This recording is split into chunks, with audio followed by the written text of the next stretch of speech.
Good morning. আজকে অনেক সকাল সকাল উঠেছি, বিছানাটা গুছিয়ে নিয়ে জল খেয়ে আগে গেলাম স্নান করতে। কারণ আজকে হচ্ছে 26শে জুলাই, আজকে হচ্ছে আমার দাদুর মৃত্যুবার্ষিকী।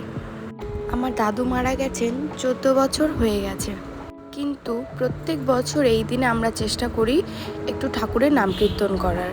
কারণ আমার দাদু এবং ঠাম্মা দুজনেই সবসময় ঠাকুর নিয়ে থাকতেন। আজকে 14 বছর পরেও কিন্তু ওনাদের সমস্ত কথা আমার মনে আছে। আগের বছরও কিন্তু অনেক বড় করে কীর্তন করা হয়েছিল। এবছর কিছু কারণবশত সেরকমভাবে কিছু হয়নি, কিন্তু তাদেরকে উদ্দেশ্য করে কিন্তু অবশ্যই গান কীর্তন করা হয়েছে। আসলে সব সময় তো করা যায় না, তাই জন্য দাদু, ঠাকুমা, দিদা, দাদু আর আমার যে বড় বাবা বড় মা আছে, সবার নামে উদ্দেশ্য করে বছরে একটা দিনই কীর্তন করা হয়।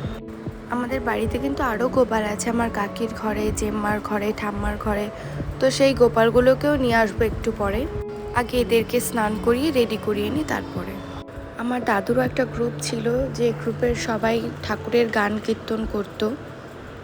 তাদের মধ্যে বেশি মানুষরাই এখন আর নেই, কিন্তু যারা আছে তারা কিন্তু এখনও আমার দাদুকে খুব শ্রদ্ধা করে। আমি অনেক ছোটোবেলাতেই ঠাকুমা, দাদু, দিদা এনাদের সবাইকেই হারিয়েছি। আমি অনেক কাউকে ঠাকুমার সাথে বা দিদুনের সাথে ঝগড়া করতে দেখেছি, কিন্তু আমি কিন্তু আফসোস করি যে আজকে যদি ওনারা আমার সাথে থাকতো তাহলে কত ভালো হতো। ওনারা আমাদের দুই বোনকে এতটাই ভালোবাসতো, আমার কখনো মনে পড়ছে না যে ওনারা কখনো আমাদেরকে তুই করে বলেছে কিনা। এটা হচ্ছে আমার বড় মা আর বড় বাবা, মানে আমার বাবার যে দাদু এবং ঠাকুমা তারা। এটা আমার দিদুন আর দাদু, মানে আমার মায়ের মা আর বাবা। এনারা যখন বেঁচে ছিল তখন মামা বাড়িটা একদম অন্যরকমই লাগতো। আর এনারা হচ্ছে আমার ঠাকুমা এবং আমার ঠাকুরদা, মানে আমার বাবার মা এবং বাবা।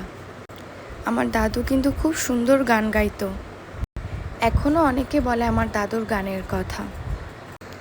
এই ভিডিওটা এতটুকুই থাক, বাকিটা পরের ভিডিওতে।